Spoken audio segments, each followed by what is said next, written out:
Gases, transformações gasosas. Gás, definição.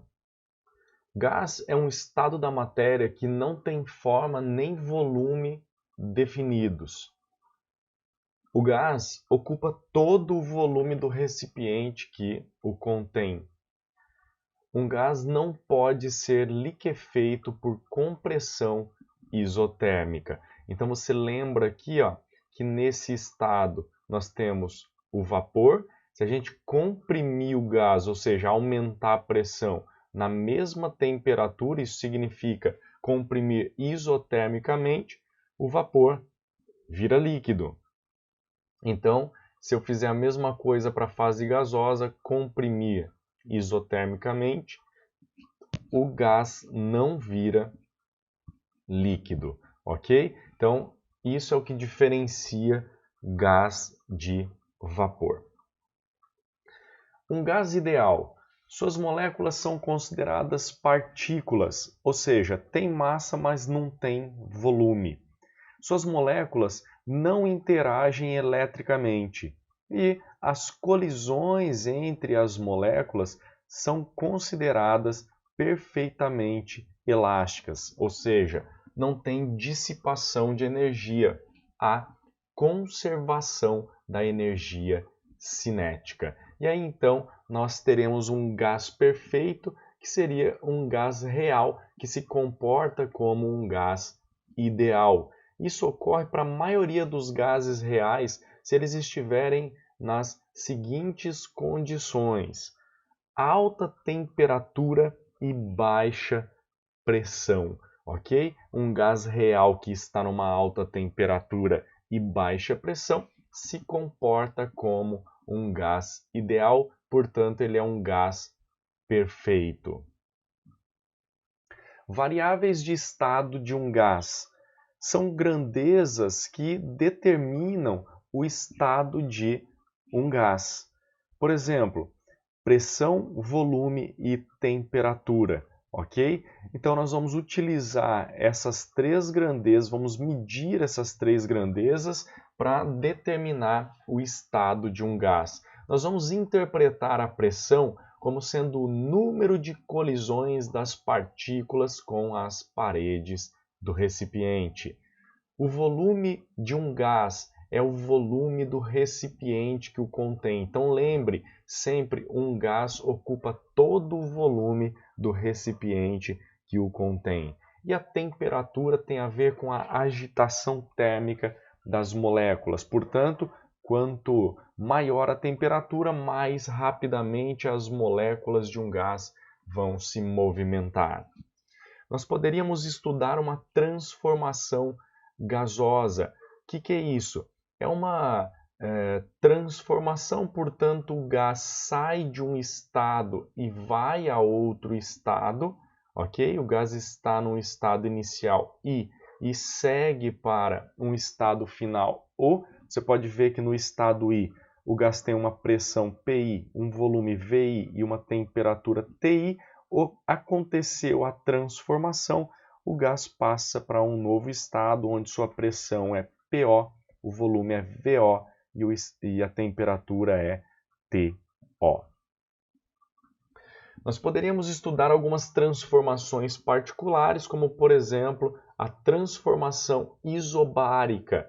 É a transformação que ocorre a uma pressão constante, portanto a pressão inicial e a pressão final são iguais. Isso significa que o número de colisões entre as partículas e as paredes do recipiente é constante e isso nos permite analisar volume e temperatura. Conseguimos notar que são diretamente proporcionais, ou seja, se nós diminuirmos o volume do gás, a sua temperatura vai diminuir também. Ou se a gente diminui a temperatura, o volume diminui junto, e isso nos permite analisar a lei de Charles, que significa V é proporcional a T, ou seja, o volume pode ser escrito como K, que é uma constante, vezes a temperatura. Sendo assim, num gráfico, o volume será uma reta. O gráfico ele não começa aqui da origem porque é impossível atingirmos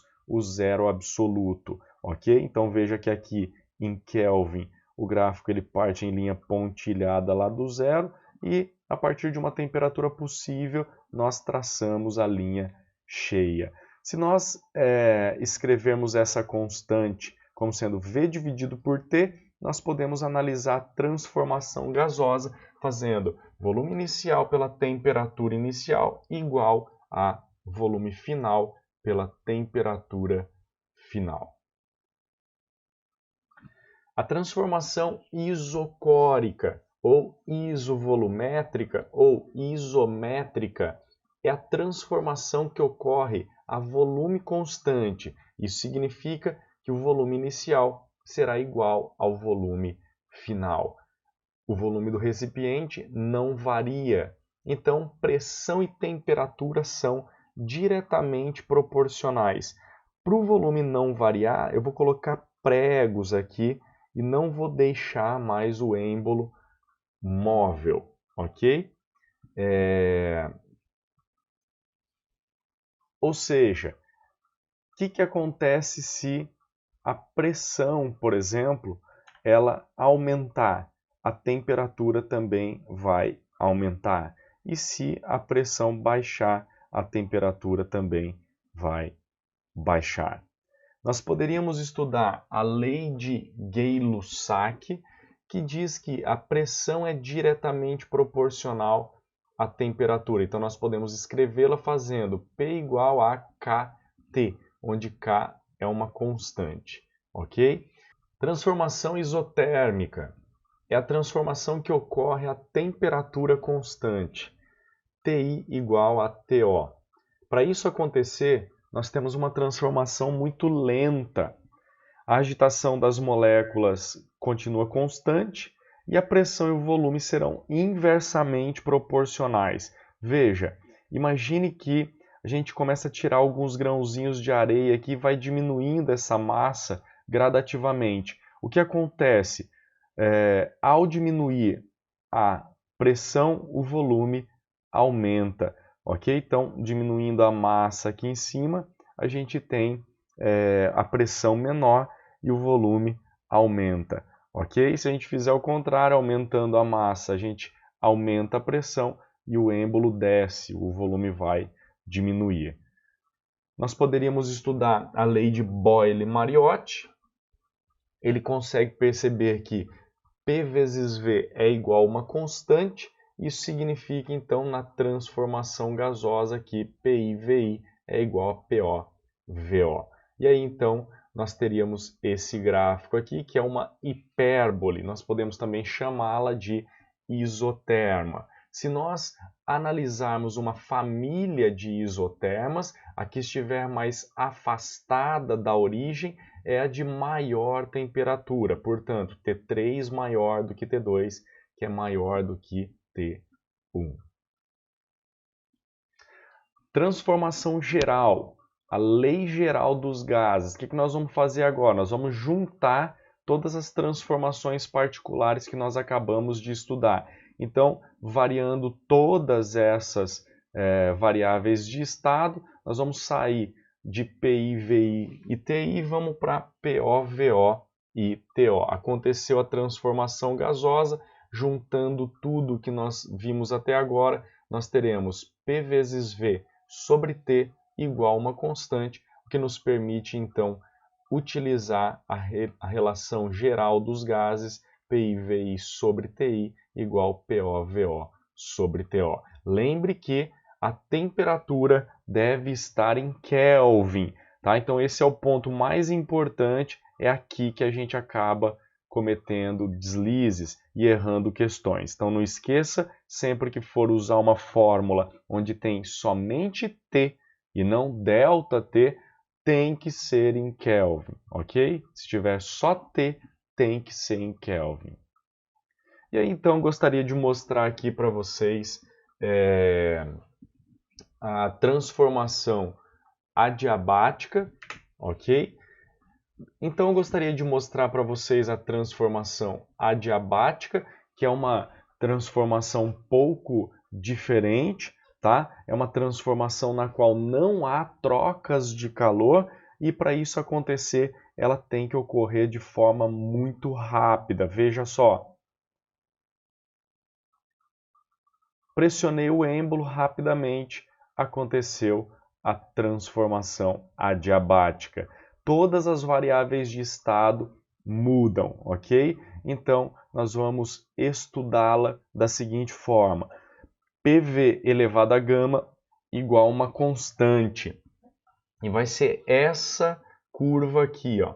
Isso aqui é uma adiabata. É a curva que liga duas isotermas, ok? Ela é um pouco mais inclinada aqui às isotermas, ok? Por isso tem esse coeficiente gama aqui. E ao fazer a transformação, nós escreveríamos PI, VI elevado a gama igual PO, VO elevado a gama. Esse gama é o que nós chamamos de coeficiente de Poisson e ele é o Cp sobre Cv. O que é esse C? O calor específico molar. Cp sobre Cv para um gás monoatômico é 5/3 e para um gás diatômico é 7/3. Não se preocupe com essas relações, provavelmente não vai aparecer nos vestibulares. Vamos dizer aí que 99% dos vestibulares não vão cobrar essa transformação na sua forma definição, ok?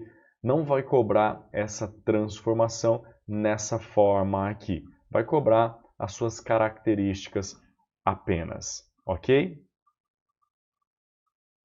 Até a próxima. Tchau, tchau.